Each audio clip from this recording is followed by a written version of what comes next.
विराट असा 5 ते 6 हजार शेतकऱ्यांचा जिल्हाधिकारी कार्यालयावर आसूड मोर्चा काढण्यात आला। आमच्या काँग्रेस पक्षाच्या वतीने मागण्या हे आहेत की शेतकऱ्यांचा 7 कोरा झाला पाहिजे, शेतकऱ्यांना पीक विमा मिळाला पाहिजे आणि शेतकऱ्याच्या आत्महत्या थांबल्या पाहिजे। त्याचबरोबर नीटचा जो घोटाळा झालेला आहे त्याचे दोषी असतील केंद्रीय मंत्री त्यांनी राजीनामा दिला पाहिजे आणि मध्य प्रदेशमध्ये झालेला जो निवडणूक आयोगाने केलेला संशयास्पद कारभार आहे त्याच्यावर सुद्धा कार्यवाही झाली पाहिजे। या मागण्या घेऊन आम्ही आज सरकारच्या विरोधात आसूड मोर्चा काढला आहे। या मोर्चाचं नेतृत्व आदरणीय काँग्रेस पक्षाचे प्रदेशाध्यक्ष हर्षवर्धन सपकाळ साहेब, त्याचबरोबर काँग्रेसचे जिल्ह्याचे खासदार रवींद्रदादा चव्हाण साहेब, माजी आमदार बेटमोरकर साहेब असतील, भिंगे सर आहेत, माजी जिल्हाध्यक्ष सर्व आणि सर्व पक्षाचे ज्येष्ठ मंडळी यांच्या नेतृत्वात आज मोर्चा काढण्यात आला।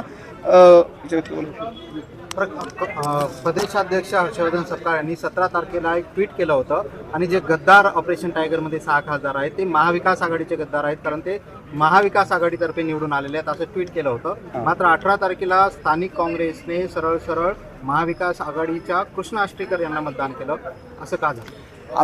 नांदेड जिल्ह्यामध्ये जो महाविकास आघाडीचा उमेदवार होता कृष्णा पाटील आष्टीकर हा पक्षानं अधिकृतरित्या राज्यस्तरावरून घोषित केला होता आणि त्याचा आम्ही जिल्ह्याच्या काँग्रेसच्या वतीनं राजधर्म पाळत 17 तारखेला नाही तर 16 तारखेला आम्ही पक्षाचा आदेश काढला की महाविकास आघाडीच्या उमेदवाराला पाठिंबा द्यावा आणि मतदान होईपर्यंत कृष्णा पाटील आष्टीकर हे महाविकास आघाडीचे उमेदवार होते। नंतर त्यांनी काय केलं आम्हाला माहित नाही, पण इलेक्शन होईपर्यंत महाविकास आघाडीचे काढला असं म्हणताय। मग 92 तर स्वतः नगरसेवक काँग्रेसचे होते, त्यांना 82च मतं पडली, म्हणजे जवळपास 50-55च काँग्रेसची मतं पडली। नाही, काँग्रेसचे सगळे जेवढे मतदान पडले सगळे काँग्रेसचेच पडलेत असा आमचा दावा आहे। 10 कमी पडलेत, 92 काँग्रेसचे असतील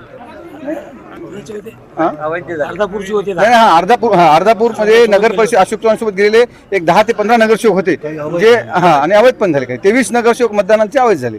अमर राजूरकर 2 वेळा काँग्रेस तर्फे आमदार होते, आता ते भाजपामध्ये गेलेत, पुन्हा आमदार झालेत। काँग्रेस दुबळा झालाय का नांदेड जिल्ह्यामध्ये? काँग्रेस दुबळा झाला नाही, काँग्रेस जर दुबळा झाला असता तर इथली लोकसभेचे खासदार 2 वेळेस निवडून आले असते ना। हे मतदान जे आहे हे नगरसेवकांचं संख्याबळ त्यांच्याकडे जास्त असल्यामुळे त्या 3 सत्तेतल्या पक्षांनी एकत्र इलेक्शन लढलं।